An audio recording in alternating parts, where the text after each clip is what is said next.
Hi, Alexi here. Welcome back to my channel, where I usually edit out my oversharing, but sometimes I don't. So I feel like I have been seeing hella videos over the past week on my For You page about Tyler Catastrophe. If you are not on the same corner of the internet as me, Tyler Catastrophe is like a 26 or 27, I think 26-year-old TikTok creator who is currently in a situation where he has told the world that he has had a crush on former Minecraft YouTuber who pivoted to making mid-white boy music, Wilbur Soot, whose real name is Will Gold. And if my real name was Will Gold, I would change my name too.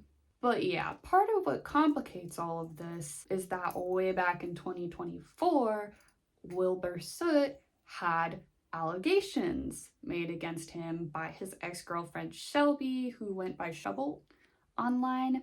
I'm so sorry, I was not as involved with the Dream SMP, which is the Minecraft server they were all role-playing on. Fandom, I think I watched until like the fall of L'Manberg, and if you know what any of those words meant, I'm so sorry. Shovel's allegations were that Wilbur Soot was physically abusive and just a real bad partner.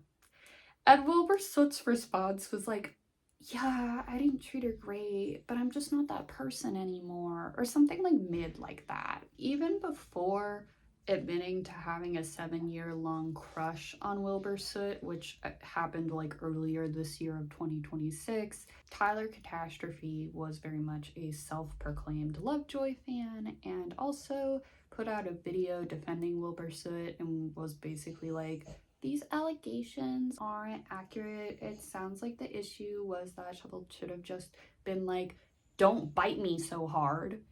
Also, like, why is he biting people? He was biting her without asking. He was biting his friends. Why was he biting people? Is this like a thing I don't know about? Actually, I have friends that bite, but they ask first. Somebody once offered me 20 bucks to bite me, and I did say no. And looking back on it, as an unemployed person, I should have said yes. And that's the oversharing you'll get from me in this video. So he already had a response up that wasn't great and was justifying it as, well, I've been in abusive relationships and it sounds like the whole Wilbur Soot relationship wasn't abusive and we should believe survivors, but, which, yeah, that's not great. More recently, Tyler Catastrophe made a video about how he had a crush on a guy in a band who he'd only met once. And people were originally like, oh yeah, you know, we've all been in that situation where you go to a show and the worst guy you know is the frontman of this band, or like, God forbid, the fucking drummer, and you're like, oh man, that is an attractive man, and then you talk to him for 2 seconds and he is smoking a cigarette and it is getting in your face, or again, worse, he's vaping. Like, many of us have been in this similar situation, but then Mr. Catastrophe went online and was all like, yeah, I've actually had a crush on Wilbur Soot for the past however long, back when I heard his laugh in the background of somebody else's video. And he like met him once, but it was at a meet and greet. Like, you were paying to meet him. And he just low-key would not shut up about it. It was a lot of treating TikTok like his diary. And like, I just think we should all know less about each other generally. Now, this video is not gonna be me voicing my support for Tyler Catastrophe, because I'm not gonna support somebody that doesn't think we should believe victims.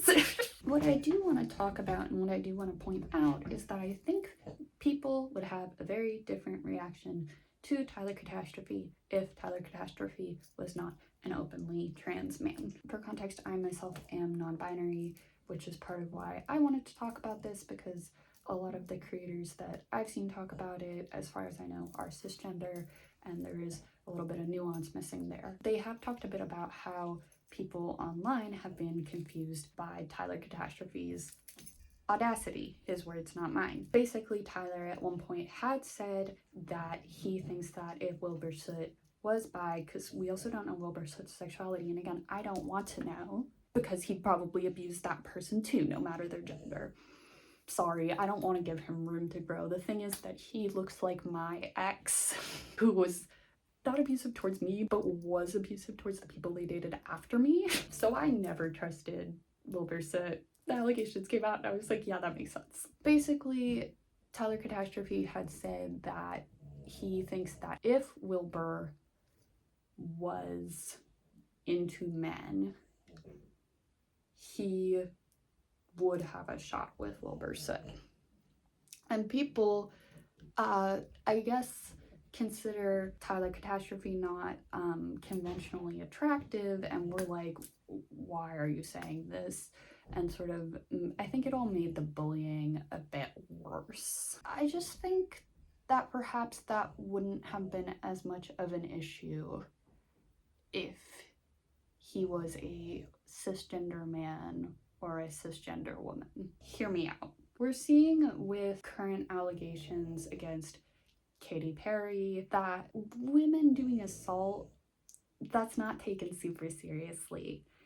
And like, I'm not just talking about the Ruby Rose situation. Ruby Rose recently accused Katy Perry of sexually assaulting them in a club several years ago. But I'm also talking about like instances we have on camera of her being inappropriate with like young teenagers, just other like videos of other celebrities talking about inappropriate behavior. I was just watching the D'Angelo Wallace video about all of it, right? And that has been a pattern of behavior for Katy Perry for years, and it's not taken super seriously because she's a woman.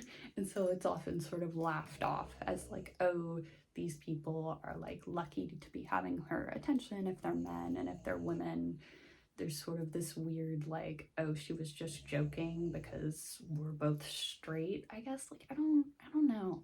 Does anybody think Katy Perry has actually kissed a girl? So I think that if Tyler Catastrophe was a cisgender woman, there wouldn't be as much of this sort of fishbowl watching him like he's a pathetic freak show. I think the reaction would be more, oh, you're a deranged fangirl, but there wouldn't be as much, you're crazy for thinking that he could ever find you attractive.